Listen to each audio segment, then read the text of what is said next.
este episodio, una vida dedicada al estudio de las estrellas. Un encuentro con importantes astrónomos que nos contarán cómo nació su afición y los secretos de su oficio. El trabajo en un observatorio astronómico moderno y una aproximación a la última gran misión interplanetaria de este siglo, la Cassini-Huygens.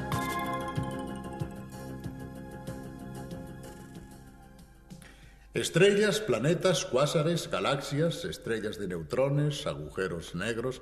En esta serie hemos paseado a lo largo y a lo ancho del cosmos para ver los fenómenos celestes más sorprendentes y familiarizarnos con las teorías que intentan explicarnos por qué las cosas funcionan como funcionan. Naturalmente, todos estos conocimientos son el resultado del trabajo de miles de decenas de miles de científicos que, a lo largo de los siglos, han dedicado su vida a resolver algún pequeño enigma de la inmensa bóveda celeste. Como ladrillitos, los pequeños o grandes descubrimientos, las confirmaciones e incluso los desmentidos han ido construyendo el gran edificio de la ciencia astronómica que en la actualidad nos permite saber, por ejemplo, qué está sucediendo a 10.000 millones de años luz de nosotros, o cómo era el universo en los primeros instantes de su existencia, y quizás también hacer conjeturas sobre su final. Todo gracias al mérito de personas como estas que han estudiado mundos tan alejados del nuestro. ¿A cuántos de nosotros nos habría gustado ser astrónomos? ¿Cómo se llega a ser astrónomo? En este episodio queremos hablar de los que están al otro lado del telescopio, es decir, del astrónomo, que observa pacientemente las profundidades cósmicas para descubrir sus misterios. Hemos preguntado a varios importantes astrónomos como Franco Pacini, Andrea Carusi, Robert Kirrenbach y Eleanor Helin, ¿cuándo y cómo nació su afición y qué estudios realizaron después? Veamos. Aquí, en Archetri, tenemos muchísimos visitantes. A menudo se trata de escolares, de chicos jóvenes. Hace unos años estuvo aquí un astrónomo muy famoso, Fred Hoyle, que al ver a uno de estos colegiales me dijo: Franco, tú los coges pequeños, como los jesuitas. En efecto, es frecuente que el interés por la astronomía surja en la infancia. Esto es lo que me pasó a mí, y fue alimentado en los largos paseos que daba con mi madre y con una amiga suya, una maestra de primaria. Al ponerse el sol, Venus era muy brillante, todavía me acuerdo, y esta maestra me dijo que se trataba del planeta Venus. Después, poco a poco, me fue mostrando algunas de las principales estrellas y constelaciones. Cuando nació en mí este interés, tuve el atrevimiento de escribir precisamente a la persona que entonces dirigía este observatorio, el profesor Georges Jouvet, un gran astrónomo. Increíblemente, me respondió. Al contestarme, me dijo qué libros debía leer. Lógicamente, esto me llenó de orgullo y me impulsó a seguir. Entonces, con un amigo, fabriqué un pequeño telescopio. De esta manera nos fue posible empezar a observar. Vimos los cráteres de la Luna, los anillos de Saturno, los satélites de Júpiter, en fin, una serie de cosas que estimularon cada vez más mi interés e hicieron que después me decidiera a estudiar física e intentara convertirme en astrónomo. Cuando tenía 9 o 10 años, íbamos de vacaciones a Celano, un pueblo de los Abruzos en el que teníamos una casa con una amplia terraza. Recuerdo haber pasado muchas noches junto a mi madre con una enciclopedia que tenía mapas del cielo y una vela para poder ver bien los mapas. Nos divertíamos localizando en el cielo las constelaciones y las estrellas. Esta fue mi primera aproximación a la astronomía. Después, cuando tuve que elegir carrera universitaria, estaba interesado en ingresar en la Facultad de Física, pero la elección fue un poco difícil porque en ese momento sentía una gran pasión por la música y tuve que elegir entre ser astrónomo o violinista. Entonces, después de algunas vacilaciones, pensé que si elegía ser astrónomo podría seguir tocando el violín, mientras que si me hacía violinista, habría sido muy difícil haber continuado siendo astrónomo. Finalmente me decidí por la astronomía. Muchas personas deciden convertirse en astrónomos muy pronto. Van a la escuela, se construyen su propio telescopio y observan el cielo. Al final transforman lo que era simplemente una afición en una profesión. Mi caso fue un poco distinto. La física siempre me gustó, pero fue al licenciarme cuando decidí dedicarme a la astronomía y convertirme en astrónomo profesional. Antes de ser astrónoma, trabajé como geóloga. Después me interesé por los cráteres de la Luna, preguntándome qué clase de objetos podían haberlos producido. A partir de aquí, descubrí la necesidad de estudiar los asteroides que pasan cerca de la Tierra. Así, en los años 70, empecé a estudiar estos cuerpos celestes y todavía los estoy estudiando en la actualidad. El trabajo de los astrónomos es muy diferente en la actualidad. Las noches pasadas observando las estrellas a través del ocular del telescopio ya son cosa de otros tiempos. Actualmente los telescopios envían sus propias imágenes a los ordenadores, donde son registradas y analizadas. Así es que ya no hay ninguna necesidad de estar junto al telescopio. Se pueden recibir las imágenes solicitadas vía satélite sin tener que salir del despacho.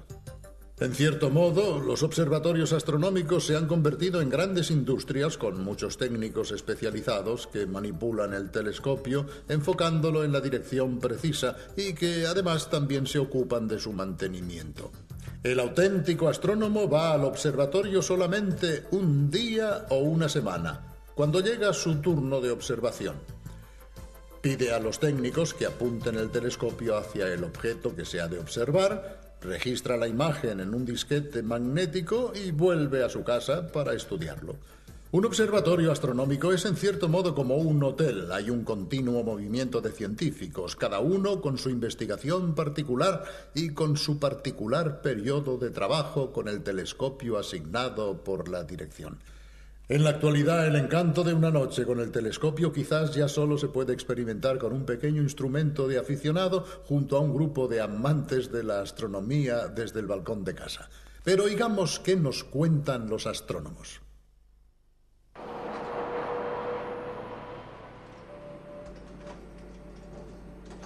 Frecuentemente el trabajo del científico es muy normal. Es un trabajo de empleado.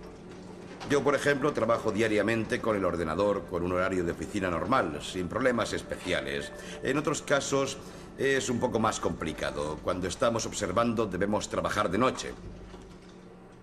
De todas maneras, diría que el motor principal de nuestro trabajo es siempre la curiosidad.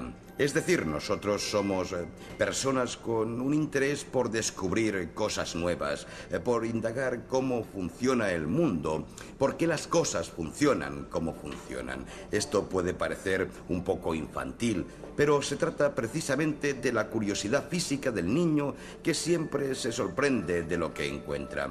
Recuerdo que hace muchos años estaba estudiando dos cometas con un colega.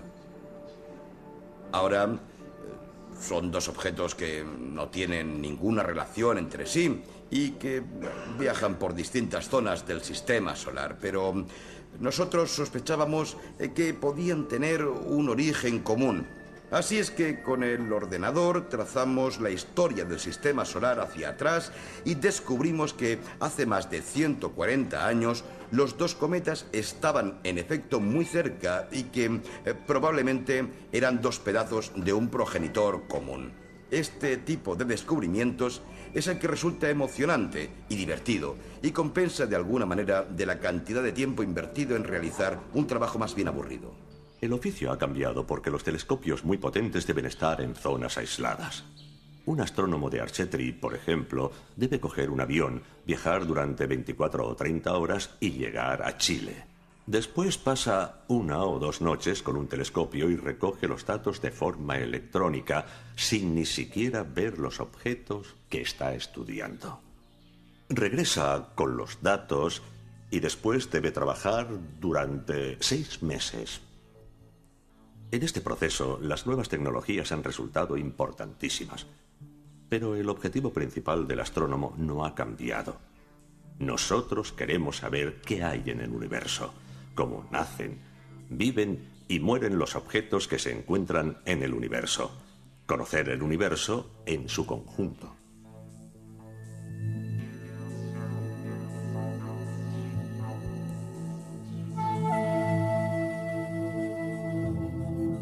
Estos son los Andes chilenos. Localidad La Silla, a más de 2.600 metros de altura. Hace mucho frío y es un lugar inhóspito, pero ha sido elegido por uno de los centros de investigación astronómica más importantes del mundo, el de la ESO, el Observatorio Europeo Meridional. ¿Cómo viven los astrónomos en este centro? Uno de los pocos de esta clase en todo el mundo. Es una vida más bien extraña. Yo ya me he acostumbrado porque hace muchos años que estoy aquí. Pero comparada con la vida de un oficinista de cualquier ciudad europea, es realmente muy especial. Habitualmente, un astrónomo pasa aquí una semana, porque en primer lugar hay que decir que aquí trabajamos, dormimos, vivimos y comemos, mientras que tal vez nuestra casa está en Santiago, que se encuentra a 650 kilómetros de distancia. De manera que no podemos volver a casa después del trabajo. Por ejemplo, esta semana soy el encargado de la coordinación del Grupo Astronómico de La Silla. Esto significa que, en este momento, trabajo la mitad del día y la mitad de la noche. Uno de mis colegas está de guardia como astrónomo y debe permanecer despierto toda la noche.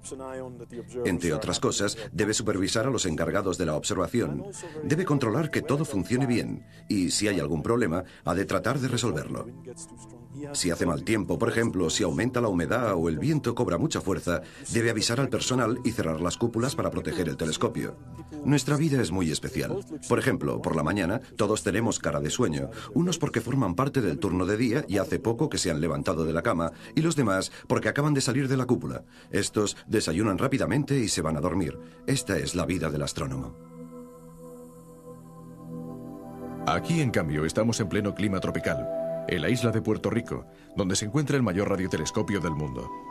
A estos instrumentos no les afectan las molestas luces de las ciudades como a los telescopios ópticos, así es que no hay necesidad de construirlos en la cima de una montaña remota.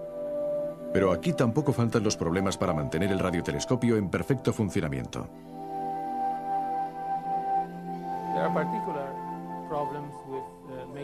Existen problemas especiales ligados al mantenimiento de un instrumento como este, que se encuentra inmerso en un clima tropical como el que tenemos en Puerto Rico. Aquí llueve, hace sol y el aire es salobre. Por ejemplo, esta plataforma que está detrás de mí puede compararse a una gran nave en medio del océano. Es necesario barnizarla continuamente y mantenerla en buenas condiciones, porque de otro modo, debido al clima, sería corroída por el óxido. Lógicamente, aquí crece una vegetación muy variada que se desarrolla rápidamente a causa del clima y debemos mantener esta zona limpia.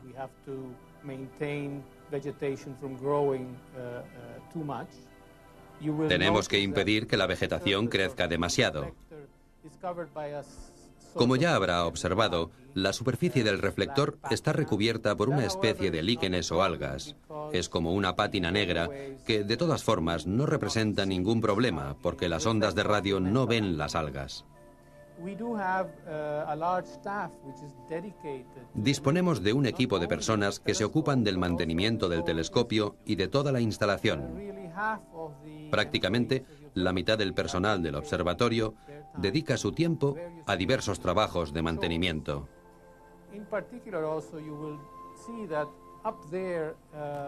También se puede observar que encima de la plataforma hay unos instrumentos muy sofisticados. Se trata de receptores dotados de un dispositivo de enfriamiento que requieren un constante mantenimiento y cuidados especiales, ya que son aparatos electrónicos muy sensibles que han de ser controlados a menudo porque siempre deben trabajar en condiciones óptimas.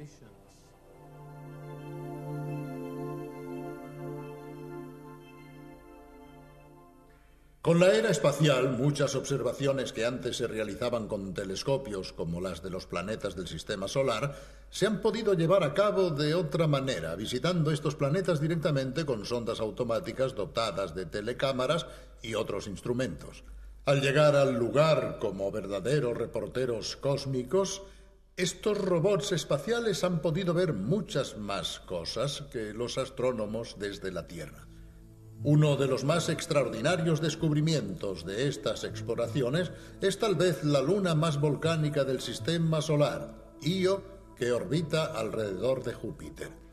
Las sondas Voyager y posteriormente la Galileo observaron numerosos volcanes y coladas de lava, un extraordinario paisaje invisible desde la Tierra pese a los potentes instrumentos utilizados para observarlo. En octubre de 1997 partió la última gran misión interplanetaria de este siglo, la Cassini-Huygens. Ya la hemos comentado en esta serie, pero hemos creído conveniente volver a hablar de ella porque el inicio del viaje de esta sonda hacia Saturno ha tenido lugar exactamente 40 años después del lanzamiento del primer satélite artificial de la Tierra, el Sputnik 1, en octubre del lejano 1957. Hace 40 años, los planetas como Júpiter y Saturno solamente podían ser estudiados con telescopios. Hoy la Cassini vuelve a estudiar el planeta ya visitado y fotografiado por otras sondas, las Pioneer y las Voyager. Estas sondas se han convertido en los instrumentos usados actualmente por los astrónomos para explorar el espacio de una manera que jamás habrían podido imaginar sus predecesores. Veamos.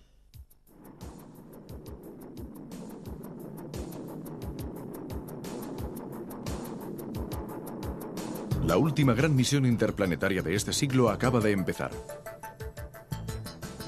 La sonda Cassini-Huygens, situada sobre un potente cohete Titán Centauro, se eleva desde la rampa 40 de Cabo Cañaveral con destino a Saturno, el planeta de los anillos, al que llegará dentro de 7 años después de haber recorrido más de 3.000 millones de kilómetros.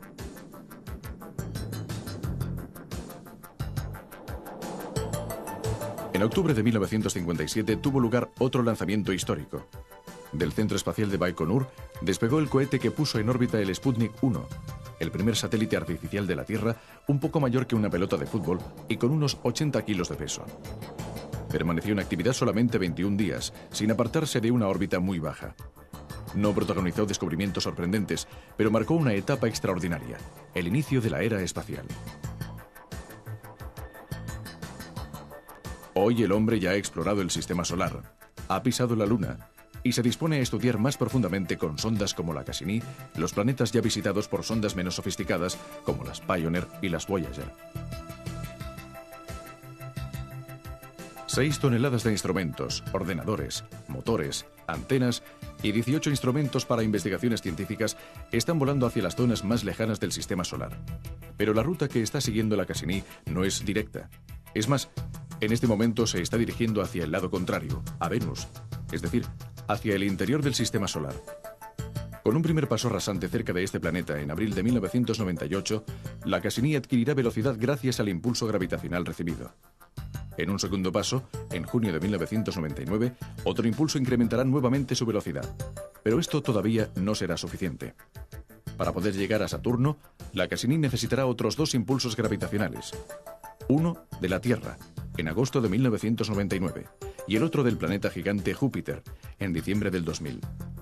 La Cassini es una misión conjunta de la NASA, la ESA, la Agencia Espacial Europea, y la ASI, la Agencia Espacial Italiana. A bordo de la sonda hay un módulo llamado Huygens, construido por la ESA y destinado a explorar una de las lunas más misteriosas del sistema solar, Titán. En estas imágenes vemos cómo se está montando la Huygens sobre la sonda madre. Cuando en el 2004 la Cassini entre en órbita alrededor de Saturno e inicie un estudio que durará 4 años, la sonda Huygens se desenganchará y se zambullirá en la atmósfera de Titán a 20.000 km por hora, iniciando una violenta frenada.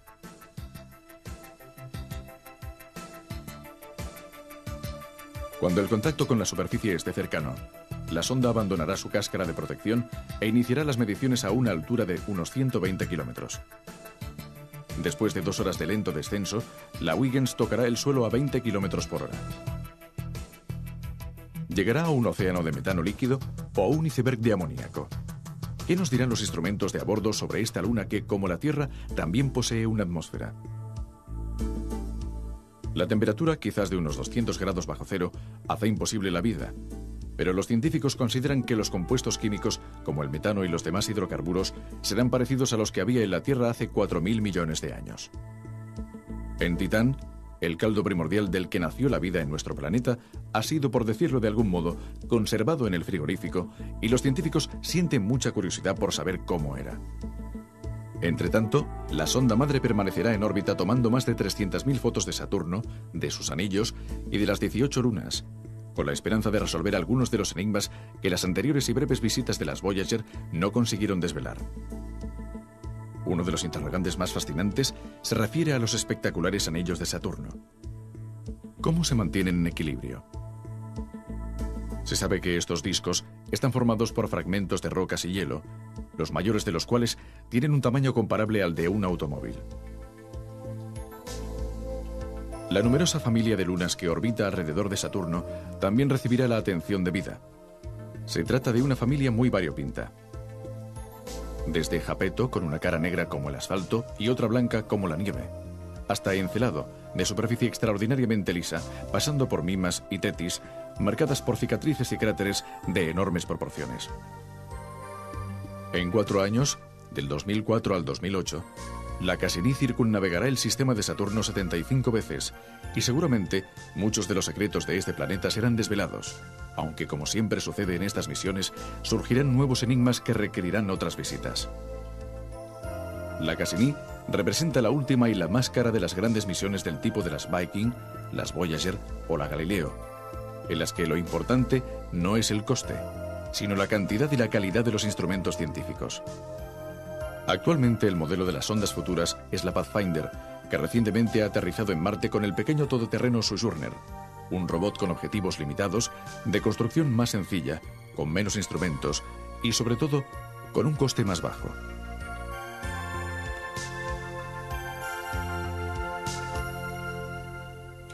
Han pasado apenas 4 siglos desde que Galileo Galilei levantara su rudimentario anteojo hacia el cielo nocturno e iniciara el viaje cósmico que todavía no ha terminado y que durará seguramente tanto como la especie humana. Pese a los potentísimos telescopios terrestres y espaciales, pese a las ondas que viajan por todo el sistema solar, nos encontramos apenas en los albores de esta gran aventura del conocimiento. El universo, con sus enormes abismos espaciotemporales, todavía nos oculta muchos de sus secretos. ¿Quién sabe cuántos grandes descubrimientos debemos todavía realizar? ¿Cuántos enigmas quedan por resolver?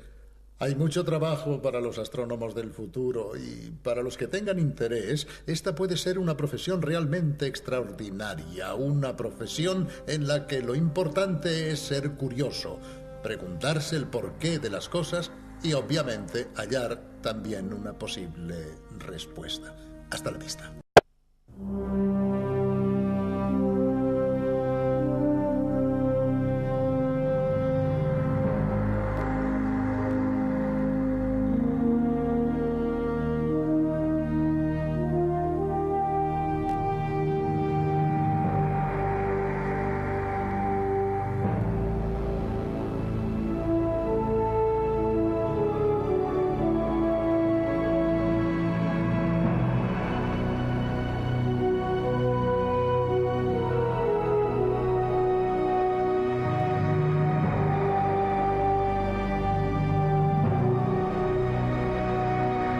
Como Franco Pacini, Andrea Carusi, Robert Kirrenbach y Eleanor Helin, ¿cuándo y cómo nació su afición y qué estudios realizaron después? Veamos.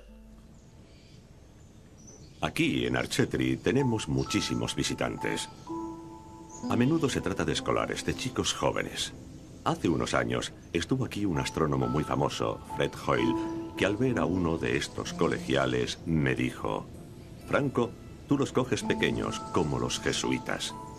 En efecto, es frecuente que el interés por la astronomía surja en la infancia. Esto es lo que me pasó a mí, y fue alimentado.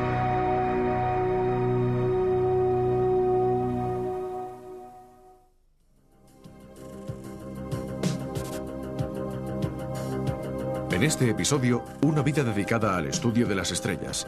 Un encuentro con importantes astrónomos que nos contarán cómo nació su afición y los secretos de su oficio. El trabajo en un observatorio astronómico moderno y una aproximación a la última gran misión interplanetaria de este siglo, la Cassini-Huygens.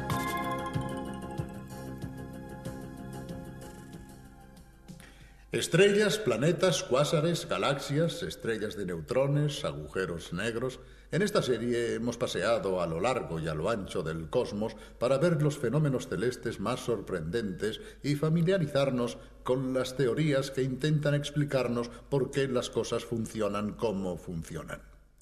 Naturalmente, todos estos conocimientos son el resultado del trabajo de miles de decenas de miles de científicos que, a lo largo de los siglos, han dedicado su vida a resolver algún pequeño enigma de la inmensa bóveda celeste. Como ladrillitos, los pequeños o grandes descubrimientos, las confirmaciones e incluso los desmentidos han ido construyendo el gran edificio de la ciencia astronómica que en la actualidad nos permite saber, por ejemplo, qué está sucediendo a 10.000 millones de años luz de nosotros, o cómo era el universo en los primeros instantes de su existencia, y quizás también hacer conjeturas sobre su final. Todo gracias al mérito de personas como estas que han estudiado mundos tan alejados del nuestro. ¿A cuántos de nosotros nos habría gustado ser astrónomos? ¿Cómo se llega a ser astrónomo?